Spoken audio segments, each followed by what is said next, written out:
우리 옆에 뒤에 분하고 같이 인사하겠습니다. 참 잘 오셨습니다.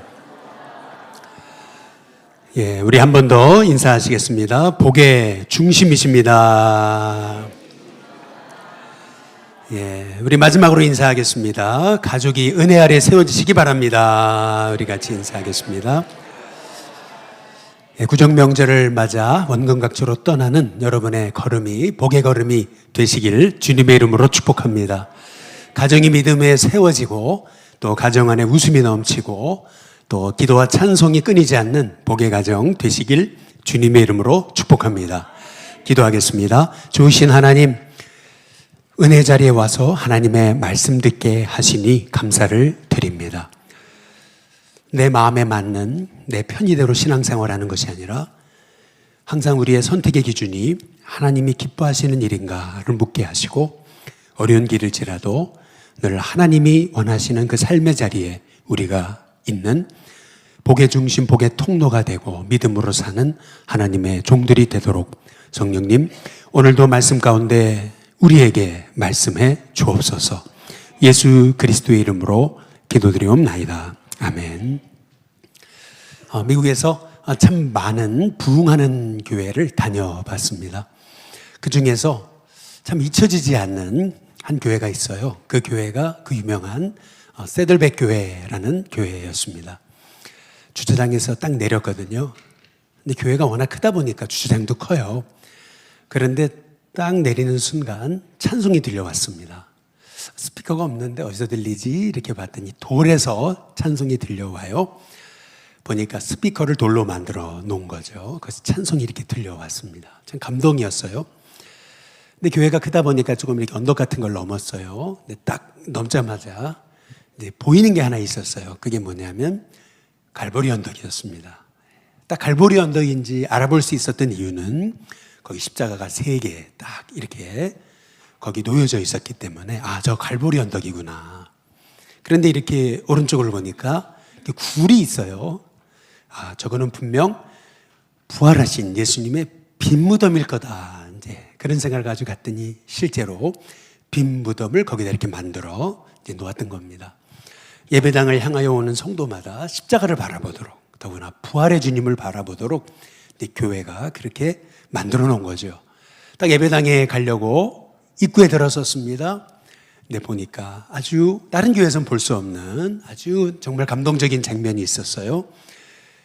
예배와 예배 사이에 중간에 거기는 예배 시간에 세례를 주는 게 아니고 이렇게 야외에서 세례탕을 만들어서 가족들이 보는 그 사이에 세례를 받는 거였어요.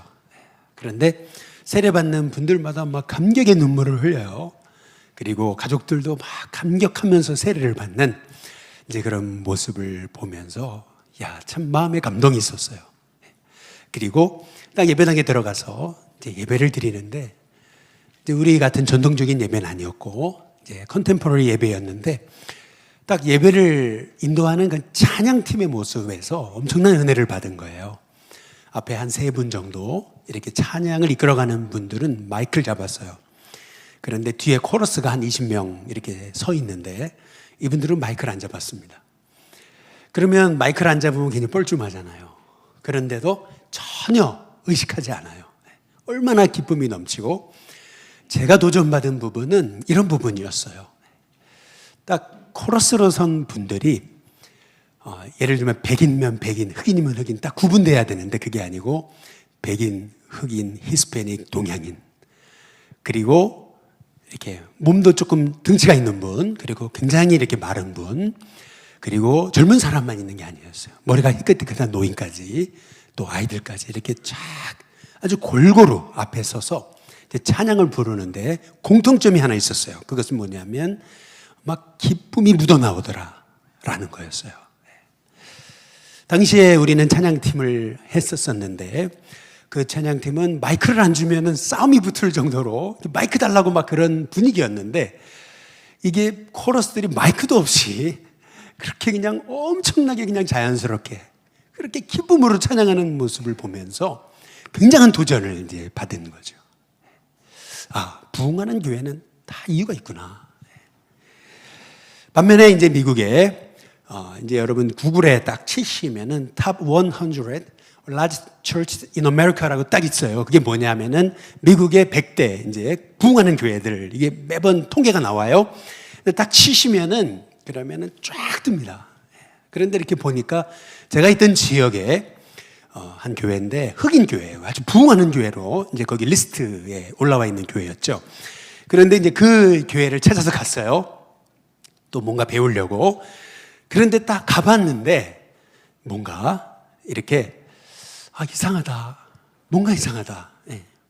그 이상하다라고 하는 핵심은 뭐냐면은 환대를 하지 않는 거였어요. 환대를 하지 않더라. 뭔가 이상하다. 이게 핵심은 환대가 없었더라라는 거였어요. 근데 아니나 다를까 몇 년 후에 다시 좀 생각이 나서 찾아보니까 그 교회는 리스트에서 사라졌어요. 여러분 어찌 보면은 단지파가 그런 지파였습니다. 우리 신명기 33장 한번 22절을 보시면은 이렇게 얘기합니다. 단은 바산에서 뛰어나오는 사자의 새끼다. 이렇게 이제 말씀하고 있습니다. 우리가 지난 시간에 유다는 사자 새끼의 복을 받았다 그랬잖아요. 좀 표현이 그렇지만 성경 표현 그대로입니다. 유다는 사자 새끼의 복을 받았습니다. 이 말의 의미는 이런 거라고 말씀드렸잖아요. 어떤 사람이 어떤 사람 무시하는데 무시하지 마. 걔는 사자 새끼야. 굉장히 비범한 인물이거든. 그러니까 무시하면 큰 코 다쳐. 이런 얘기였다고 말씀을 드렸어요. 근데 그게 유다가 받은 복이었어요. 그런데 이 단도 여기 사자의 새끼다 이렇게 얘기합니다. 사자 새끼 같은 인생이었어요. 그런데 오늘 여기 말씀에서 우리가 주목해 봐야 되는 것은 단은 바산에서 뛰쳐나오는 이렇게 얘기하고 있습니다. 이 바산이라는 곳은 어떤 곳이냐면은 여러분이 아모스서를 보시면은 이렇게 바산의 암소들 이렇게 나옵니다. 이 바산의 암소라고 하는 표현은 뭐냐면은 너무 잘 먹어가지고 너무 포동포동 살이 찐 그러한 암소들을 얘기하는 거예요. 다시 말하면 바산은 우리식으로 말하면 이제 대관령 목장 같은 곳이죠. 아주 푸른 초장이 가득했던 아주 풍요로운 지역이었어요. 그곳에서 뛰어나오는 사자의 새끼, 이것이 단지파였습니다. 그러니까 쉽게 말하면 단지파는 시작이 복으로 충만했어요. 아니나 다를까 출애굽을 했을 때 민수기서에 보시면 이스라엘 지파의 수를 세는 걸 볼 수 있거든요. 2장에요. 거기 보면 유다 지파는 7만이 넘었어요. 우리 지난 시간에 살펴봤잖아요. 근데 두 번째로 숫자가 많았던 지파가 어디냐면 단지파입니다. 6만이 넘었습니다. 보통 3만, 4만인데 단지파는 6만이 넘어서 배가 넘었습니다. 여러분 아마 단지파가 낳은 아주 걸출한 인물이 하나 있죠. 여러분 그 사람이 누구냐면 삼손입니다. 삼손이 단지파입니다. 그래서 단지파라고 하는 이름의 뜻은 단이라는 이름의 뜻은 심판이라는 뜻이 있습니다. 이 심판이라는 단어에서 사사의 이름이 나온 것입니다. 이스라엘 백성의 고충을 듣고 상담해주고 그리고 그들을 판단해 주었던 그러한 영향력 있는 지파로 출발했던 것이 단지파입니다. 그런데 이 12지파 중에서 가장 먼저 사라진 지파, 이것이 단지파입니다. 아니 먼저 사라지는 정도가 아니고 영원히 사라졌어요. 그것을 어떻게 할 수 있냐면 요한계시록 7장에 보시면 하나님이 인치신 구원받은 백성의 숫자가 나오거든요. 쫙 지파별로 숫자가 나와요. 그리고 토탈 숫자가 몇이냐면 14만 4천인 거예요. 그 14만 4천이 의미하는 것은 하나님의 구원받은 백성들을 의미하는 거예요. 12 곱하기 12, 1000 이렇게 해서 14만 4천인 거예요. 12 곱하기 12 곱하기 1000 그게 14만 4천인 거예요. 다시 말하면 14만 4천이 의미하는 것은 하나님의 인침받은 구원받은 백성을 의미하는 거예요. 그런데 그 14만 4천의 숫자에서 빠진 지파, 여러분 그게 단지파입니다.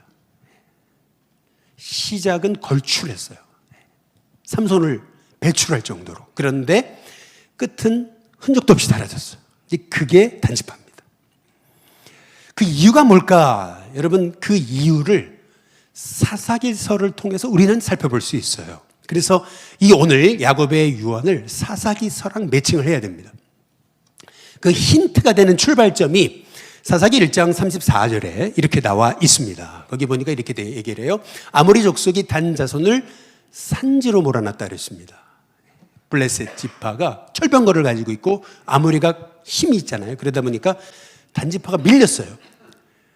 그래서 이 아모리 자손이 단지파를 산지로 몰아놓고 골짜기에서 내려오기를 용납하지 않았어요.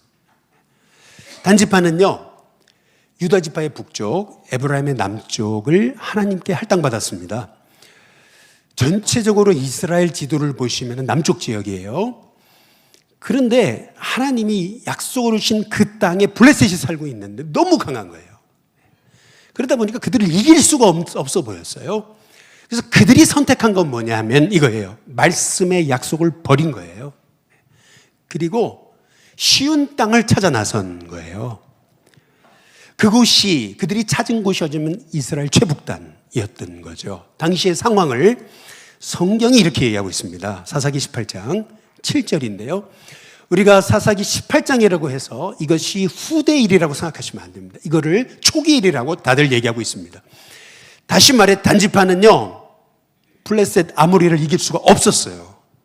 그런데 하나님의 약속은 유다 위쪽, 에브라임 밑에 이스라엘 전체로 보면 남쪽에 하나님이 주신 약속의 땅이 있었어요. 그런데 그 약속의 땅을 내팽겨치고요, 쉬운 땅을 찾아 나선 거예요. 그게 사사기 18장 7절이죠. 이에 5사람, 여기 단지파 사람들이에요. 떠났습니다. 약속의 땅을 떠났어요. 그리고 라이스라고 하는 북쪽에 이르렀습니다. 딱 봤더니 그 백성은요, 염려 없이 사는 사람 같아요. 너무 평온해요. 그리고 안전해 보이고요. 부족한 것이 하나도 없어 보이는데 더구나 부를 누려요. 그리고 어떤 사람과도 상종하지 않아요. 단지파 사람들이 봤을 때 이 라이스 땅은요, 무릉도원 같았던 거예요. 이거를 성경으로 얘기하자면은 롯이 소돔과 고모라를 딱 쳐다봤을 때 성경이 얘기하잖아요. 여호와의 동산 같았고 애굽 땅과 같았더라. 꼭 그곳이 파라다이스처럼 보였다라는 거죠. 근데 문제는 그곳이 약속의 땅이 아니었다라는 겁니다. 약속의 땅을 쟁취하려면 어려움을 감수해야 돼요. 블레셋과 싸워야 돼요. 그리고 눈물이 필요했어요. 그런데 단지파는 어려운 길을 선택한 게 아니었어요. 쉬운 길을 선택합니다. 여기서 우리는 한 가지 중요한 하나님의 음성을 우리가 찾게 됩니다. 그것은 뭐냐면 우리도 선택의 기준이 어디 있냐는 거예요. 쉬운 길 아니냐는 거죠. 우리는 어떤 길을 선택할 때 쉬운 길, 어렵지 않은 길, 그리고 눈물 흘리지 않아도 얼마든지 영광받을 수 있는 길, 여러분 그 길을 선택하는 경향이 있다는 것입니다. 그러나 하나님의 백성의 선택의 기준은 어디 있는 거냐면 그것이 쉬운 길이냐 어려운 길이냐를 떠나서 우리가 물어야 되는 것은 이게 하나님의 뜻인가? 라고 하는 물음이다라고 하는 것입니다. 만약에 하나님의 뜻이 맞다면은 고통도 감수하고 어려움도 감수하고자 할 때 당장은 어려울 수 있어요. 그러나 결국 우리를 통해서 하나님의 뜻이 이루어지는 것을 보게 되는 줄로 믿습니다. 그래서 성도의 선택의 기준은 이것이 쉬운 길이냐, 그것이 아니고 성도의 선택의 기준은 이것이 하나님이 원하시는 길이냐, 여기에 있어야 된다라고 하는 거죠. 코로나가 막 끝났을 한 2년 전에 우리 일신교회는요, 어느 교회보다 가장 먼저 점심을 성도들이 직접 준비해서 나누기 시작했습니다. 사실 당시 많은 교회들이 여러 어려움에 부딪혔습니다. 어떻게 우리가 과거처럼 손수 밥을 지어가지고 어떻게 할 수 있냐. 그냥 김밥 주문하고 컵라면 끓여가지고 그래서 물 붓고 먹자. 이제 이렇게 해가지고 한 교회들이 많았습니다. 아직도 그렇게 하고 있는 교회들이 있습니다. 그러나 우리는 처음부터 어렵지만 그러나 속회가 돌아가면서 섬기기로 한 거죠. 반찬이 많지 않아도 우리가 직접 만든 음식을 가지고 우리가 함께 성도와 함께 식탁의 교제를 나누자. 어려운 길을 선택한 거죠. 참 감사하게도 이렇게 보이지 않는 곳에 헌신하는 분들이 계셨기 때문에 우리 교회가 점심마다 이렇게 식탁의 교제를 나눌 수 있는 그런 은혜의 길로 우리가 들어설 수 있었다라고 하는 거죠. 여러분, 우리도 이제 앞으로도 우리 일신교회는요, 어떤 선택을 할 때 선택의 기준이 이게 쉽냐 쉽지 않느냐 어렵냐 어렵지 않느냐 이것이 선택의 기준이 아니고 우리 일신교회의 선택의 기준은 항상 하나님 원하시는 길이냐, 이게 하나님 뜻이냐, 하나님 기뻐하시느냐. 여러분, 그것을 묻는 저와 여러분이 될 수 있기를 주님의 이름으로 축복합니다. 만약 그게 어려워도 하나님의 뜻이라면 분명히 함께 짐을 짊어지고 나가는 사람들이 일어나게 될 것이라는 것입니다. 그래서 짐을 지는 게 당장은 어려울 수 있어요. 그러나 그 짐을 지는 사람을 통해서 우리 일신교회가 정말 하나님의 뜻을 이루는 축복의 재단이 되게 될 줄로 믿습니다. 두 번째로 오늘 여기 단지파는 엄청난 복으로 출발했어요. 그런데 흔적도 없이 사라지잖아요. 그 이유가 뭘까? 그 이유는요, 단지파는요 자기 편의대로 신앙생활을 한 거예요. 그런데 참 이 단지파의 비극의 중심에는 누가 있는 거냐면은 한 레위인이 있는 겁니다. 쉽게 말하면 영적 지도자가 그 중심에 있었어요. 그것이 사사기 얘기입니다. 사사기 18장 한번 6절을 보시면 그 내용이, 출발점이 이래요. 출발은 이랬어요. 그 제사장이 그러거든요. 이 제사장은 누구냐면 레위 지파 제사장입니다. 마가의 집에 가족 제사장으로 취직하게 된, 소위 이렇게 돈 받고 제사장 일을 하게 된 레위 지파의 제사장을 얘기하는 것입니다. 그 제사장이 그들이 누구냐면 단지파의 자손들입니다. 쉬운 길을 찾아 나가고 하나님 약속 버리고 저 북쪽 라이스 땅을 향해서 가는 그들에게 이 레위 지파의 제사장이 뭐라 그러냐면 평안히 가라 이렇게 얘기합니다. 샬롬 그렇게 얘기합니다. 그러면서 그 다음 뭐라 그러냐면 너희가 가는 그 길, 그러니까 하나님 약속 버리고 북쪽으로 가는 너희가 가는 그 길은 여호와 앞에 있다. 이렇게 얘기를 하는 거죠. 여러분이 듣기에도 조금 이상하지 않아요? 만약에 그 사람이 진짜 레위 지파의 제사장이었더라면 하나님의 약속을 모르질 않아요. 이스라엘의 12지파가 할당받은 그 지파의 땅들은 다 아는 거예요. 특히 레위 자손들은 알고 있어요. 그런데 그럼에도 불구하고 그 레위 지파의 제사장은요, 그냥 무조건적으로 단지파를 축복합니다. 너희가 어디 가든지 하나님 축복하신다. 너희가 가는 길은 여호와 앞에 있다. 이렇게 축복했던 거죠. 여러분, 이게 추측이 아니에요. 왜 이렇게 말씀드릴 수밖에 없는 거냐면은 그 사사기 18장 끝에 보면 이런 말씀이 있어요. 사사기 18장 한번 30절을 보시면은 이렇게 말씀을 해요. 그 레위 지파 제사장이 누구냐면은 18장 끝에 그가 누구였는지 이름을 밝히거든요. 근데 그 이름이 뭐냐면 모세의 손자였어요. 게르솜의 아들 요나단이었던 걸 볼 수 있는. 여기서 손자, 아들이라고 하는 히브리어는요 자손을 의미하기도 해요. 그러니까 쉽게 말하면 이런 거예요. 모세의 직계 후손. 여러분, 그 사람이 요나단이었는데 바로 그 레위 지파 제사장이 그 요나단, 모세의 직계 후손이었다. 그가 단지파의 제사장이 됐다. 이제 이렇게 성경이 이제 말하고 있는 거죠.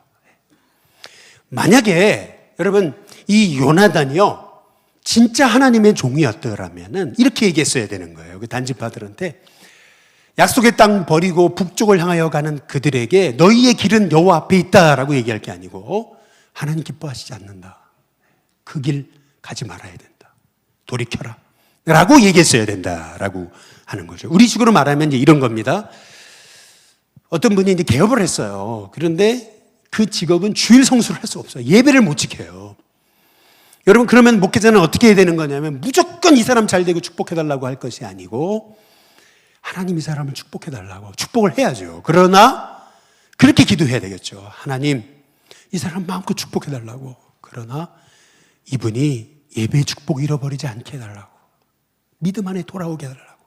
꼭 예배를 귀중히 여기는 사람이 되게 해달라고. 이렇게 축복해야 하나님의 종인 거죠. 그냥 마냥 주일 성수도 할 수 없고 하나님 기뻐하시지 않는 일 하는데 무조건 너는 복 받는다. 복 받아라. 이것은 하나님의 종이 아니라고 하는 거죠.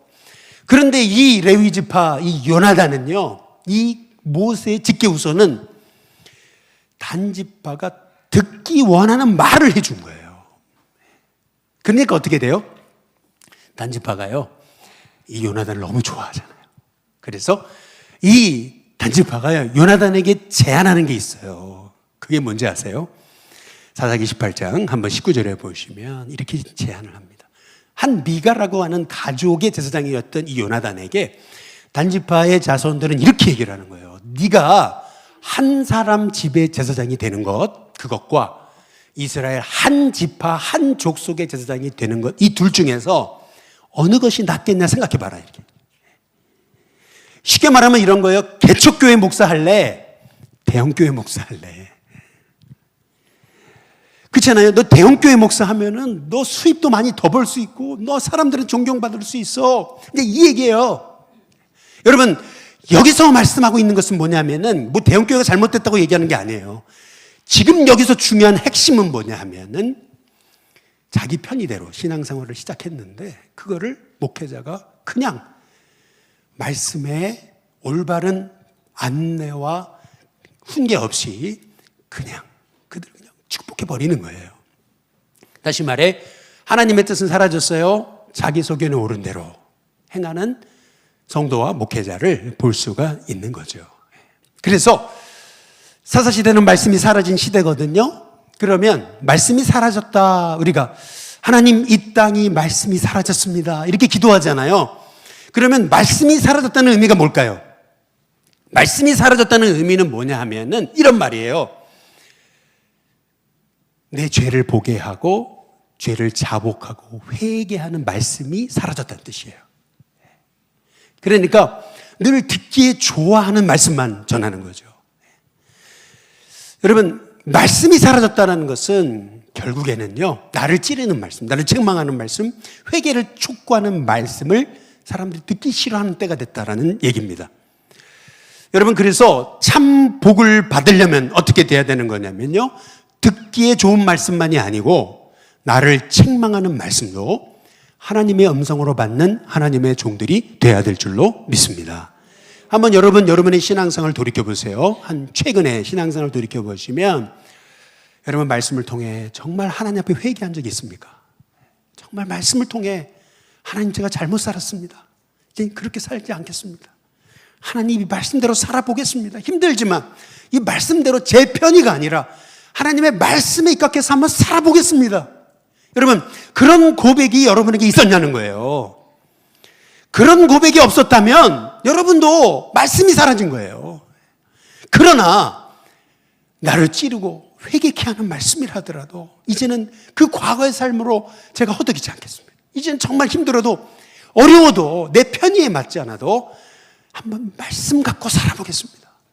여러분, 그 고백이 여러분 가운데 일어날 때 하나님께서 여러분에게 정말 맡겼던 하나님의 복을 다시금 부어주시는 은혜를 허락해 주실 줄로 믿습니다. 그런데 오늘 여기서 우리가 주목해 봐야 되는 것은 뭐냐 하면요, 이거예요. 왜 단지파가 그렇게 복을 받았다가 흔적도 없이 사라졌을까?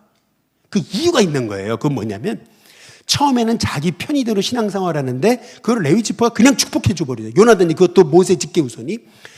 모세 직계우손이라는 게 굉장히 중요한 거예요. 왜냐하면은 와, 저렇게 존경받는 모세 집안의 아들이 우리를 축복했단 말이에요. 그러니까 이게요, 완전히요, 면죄부를 준 거거든요. 처음에는요, 그들이 신앙생활 하는 게요, 다른 집과 별반 차이 없는 것 같아요. 예배도 드리잖아요. 기도도 하잖아요. 다 똑같잖아요. 그런데요, 자기 편의대로 우상 세우고요.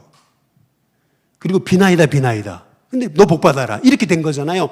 그러고 나니까 시간이 지나면서 이단이 돼버려요. 완전 이단 종파 하나가 세워진 거예요. 단지파에. 여러분, 근데 문제는 이거예요. 그 단지파의 모습을 이스라엘이 전체가 따라갔다는 거예요. 조그만한 죄가 눈덩이처럼 커져가지고 온 지파를 사로잡았다는 거예요. 그 역할을 한 원흉이 누구냐면 단지파였던 거죠. 그래서 창세기 49장 17절에 야곱이 이렇게 얘기하는 거예요. 다는 길섭의 뱀이다. 길섭이 뭐예요? 길 가장자리예요. 샛길의 독사다. 쉽게 말하면은 숲에 들어가가지고 부지 중에 이렇게 물렸으면 어쩔 수 없는데 길 가장자리에서 뱀이 튀어나오면 피할 수 있잖아요. 그런데 그래 피할 수 있거든요. 그런데 욕받아가지고 물리게 되는 거예요. 그게 길섭의 뱀입니다. 근데 문제는 혼자 넘어지면 되는데 말굽을 물어버렸어요. 그랬더니 그 탄자마저 뒤로 넘어집니다. 앞이 아니고 뒤로 넘어져요. 그러니까 다 죽여버리는 거죠. 다 죄악 가운데 빠지게 했던 거예요. 그러니까 다시 말하면 단지파는 엄청난 잠재력이 있었습니다. 그런데 모든 지파를 우상에 빠지게 했던 지파, 여러분 그게 단지파입니다. 그 출발점은 말씀을 버리고 자기 편의대로 신앙생활을 하는데 그 신앙생활하는 단지파를 모세 직계우선이 축복한 거예요. 죄를 촉구하고 돌이켜라라고 말한 게 아니었죠. 근데 그게 그 우상숭배, 작은 우상숭배가 이스라엘 전체를 사로잡은 거예요. 여러분, 여기서 우리는 중요한 하나님의 말씀을 깨닫게 되는 겁니다. 그것은 뭐냐면 나의 삶은 나의 삶 하나로 끝나지 않는다는 거죠. 나의 삶은 긍정적이든 부정적이든 여러분 가족과 공동체 영향을 미치게 되어 있습니다. 그렇다면 우리는 물어야 돼요. 나는 선한 영향력을 미치고 있는가? 아니면 악한 영향력을 미치고 있는가? 그래서 이 단지파의 모습을 사도 바울이 이렇게 한마디로 딱 요약을 했습니다. 그게 갈라디아서 5장 9절에 나오거든요. 한번 같이 한번 읽어보겠습니다. 같이 읽습니다. 시작. 적은 누룩이 온 덩이에 퍼지느니라. 적은 누룩 하나가 온 덩어리를 다 사로잡았어요. 이게 단지파의 죄인 것입니다. 그러니까 쉬운 길만 쫓아갔어요. 자기 편의대로 우상 세웠거든요. 그런데도 막 복을 받잖아요. 그러니까 이스라엘 백성들이 어떻게 생각하냐면은 아니 말씀대로 안 살아도 저렇게 복을 받는데 우리는 피 흘리기까지 죄와 싸워야 될 이유가 어딨냐? 왜 주일 성수해야 되고 왜 믿음 생활해야 되냐? 아니 저렇게 신앙생활 그냥 소위 세상과 타협해가지고 살아도 복을 받는데 왜 우리는 이렇게 믿음으로 고달프게 살아야 되느냐? 그래서요 이 단지파는요 모든 이스라엘 지파를 다 착각하게 만든 거죠. 결국 이 단지파의 미래를 예견했던 야곱은요 자신의 12아들을 향한 유언에서 유일한 기도 하나를 남겨요. 근데 그 기도가 다른 사람을 위한 기도가 아니고 이 단지파를 위한 기도입니다. 그 기도의 내용이 이거예요. 딱 하나 나와요. 하나. 창세기 49장 한번 18절을 보시겠습니다. 우리 같이 한번 읽어보겠습니다. 같이 읽습니다. 시작. 여호와여 나는 주의 구원을 기다리나이다. 여러분 그거 아십니까? 성경에서 구원이라는 단어가 가장 먼저 나온 그 부분이 여기입니다. 성경에 최초로 구원이라는 단어가 단지파를 향해서 나온 거예요. 그런데 그 기도의 내용은 뭐냐면 이런 거죠. 여호와여 나는 주의 구원을 기다립니다. 여러분 이 말의 의미는 쉽게 말하면 이렇게 해석이 되는 거죠. 하나님, 야곱이 기도하는 거예요. 단지파를 향해서 하나님 단지파 살려주세요. 하나님 단지파 살려주세요. 이거예요 여러분.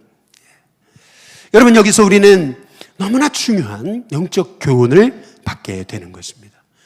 여러분은 여러분의 자녀에게 선한 영향력을 미치고 계십니까? 참 저는 감사한 게 있어요. 어렸을 적부터 믿음의 가정에서 태어나가지고 늘 아버지가 새벽 기도를 마치고 어머니가 새벽 기도를 마치면 늘 머리에 손을 얹고 축복 기도 하셨다는 거. 가족이 그냥 명절만이 아니고 모이기 시작하면 그러면 다 찬송 기도 예배가 끊이지 않았어요. 그리고 고난은 있었어요. 많았어요. 그러나 늘 그 끝은 말씀의 순종이었어요. 용서였어요. 여러분 결국에는 하나님의 사람은요 그 영향력을 따라가게 되어 있는 것을 이제 보게 되더라는 거죠. 유대인의 여러분 자녀 교육의 비결이 뭔가? 그 다른 거 없어요. 유대인의 자녀 교육의 비결 뭐 학원 보내고 그런 거 아니에요. 유대인의 자녀 교육의 비결은요 아버지가 어려서부터 자녀를 말씀으로 양육하는 거예요. 그리고 안식일 전날 저녁이 되면은 가족들이 꼭 모여서 초에 촛불을 밝히고 그리고 축복 기도를 하는 거죠. 그리고 주일 안식일 오전이 되면은 아주 정결하게 옷을 입고 회당을 향해 예배드리러 같이 가는 거죠. 그리고 오후가 되면은 랍비의 그 성경 공부를 배우고 그리고 아주 그냥 입을 열어가지고 아주 그냥 열정적으로 토론을 하는 거예요. 우리식으로 말하면 속해서 말씀을 가지고 아주 깊이 있게 나눔을 하는 거죠. 근데 그 나눔이 그냥 그 수박걸타식의 나눔이 아니고요. 막 삶에 어떻게 하면 이걸 적용할 수 있을까? 그래가지고 막 서로 막 나누는 거예요. 거기에서 하브루트가 나오는 거 아니겠어요? 막 거기서 말씀을 나눠요. 다시 말하면 가족의 가치가 어디 있냐는 거예요. 가족의 가치. 말씀에 있는 거예요. 가족의 가치가 말씀에 있기 때문에 어떤 어려움이 와도 결국에는 다 말씀이 세워지는 거예요. 여러분, 저는 우리 일신교회 성도님들의 가정이 정말 하나님이 기뻐하시는 선한 믿음의 영향력이 세워지는 축복의 가정이 되시길 주님의 이름으로 축복합니다. 제가 전도사 시절에 우리 교사들을 가르치기 위해서 봤던 책 한 권이 있는데 그게 교사 바이블이라는 책이거든요. 근데 저는 그 책이 아직도 좀 제 머리에 생생해요. 군인교회에서 섬기고 있는 사단장 되시는 장로님이요, 목사님한테 그러는 거예요. 어떻게 하면 우리 교회가 부흥할 수 있겠습니까? 좀 저에게 지혜를 달라고, 제가 좀 귀한 밑거름이 되고 싶습니다. 이제 그러니까 목사님이 그런 얘기를 하는 거예요. 장로님, 좀 어려운 부탁인데 들으실 수 있겠습니까? 그 장로님, 무슨 부탁이든 해보십시오. 제가 하겠습니다. 이렇게 된 거예요. 쉽지 않은 일인데 그래도 하셔야 됩니다. 그게 뭡니까? 이제 그랬더니 이 사단장 장로님에게 목사님이 그렇게 얘기하는 거예요. 이 목사님은 계급도 한참 낮이거든요. 그런데 사단장 장로님 투스타에게 얘기하는 거죠. 장로님, 예배 시간 1시간 전에 나오십시오. 그리고 제복을 입고 오십시오. 딱 제복을 입고, 머리에 투스타, 어깨에 투스타 있는 거 딱 입고 오십시오. 그리고 주보를 나눠주십시오. 그냥 나눠주는 게 아니고 깍듯하게 2등병, 1등병에게까지 깍듯하게 인사하면서 교회에 처음 나오는 사람들을 정말 가슴으로 환영하십시오. 여러분, 그랬더니 이 장로님 순종한 거죠. 쉬운 길 아니고 어려운 길 간 거잖아요. 자기 편의가 아니라 말씀대로 한 거예요. 선한 영향력을 미쳤어요. 그랬더니 부대에서 소문이 난 거지. 야, 우리 사단장 인사받으러 가자. 그래가지고 인산인해를 이루었다, 이런 얘기였어요. 여러분, 저는 우리 일신교회 성도들이 꼭 성공하시기를 주님의 이름으로 축복합니다. 꼭 성공하세요. 그런데 그 성공이 선한 영향력을 미치는 축복의 통로가 될 수 있기를 주님의 이름으로 축복합니다. 복 받고 나서 죄 짓고 넘어지는 인생이 아니고 복 받아서 그것을 세상의 복음으로 세상을 변화시키는 하나님의 종들로 쓰임받게 되시기를 주님의 이름으로 축복합니다.